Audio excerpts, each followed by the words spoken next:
L'éducation formelle, par exemple, ne compte pas tant que ça. Non, ce n'est pas un prérequis. L'exemple ultime, c'est Thomas Edison. Il n'a fait que 3 mois d'école dans toute sa vie.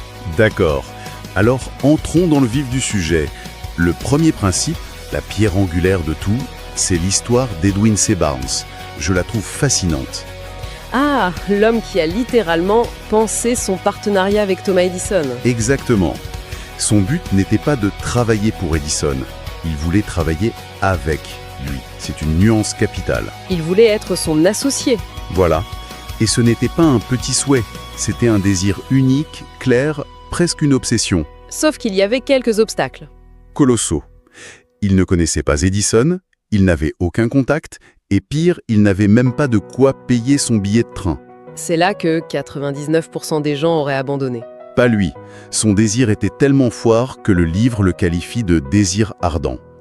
Alors il est monté clandestinement dans un train de marchandises, il arrive, il se présente au labo, il ressemble plus à un vagabond qu'à autre chose. Et il annonce qu'il est venu pour s'associer avec Edison. On imagine la scène. Et la réaction d'Edison est super importante.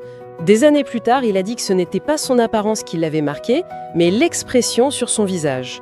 Il y a vu une détermination absolue, le genre de détermination qui n'accepte pas un non. Il a dit une phrase clé à ce sujet. Oui, Un homme qui désire réellement et profondément une chose est sûr de gagner. il a donc vu quelque chose en lui et lui a donné un job.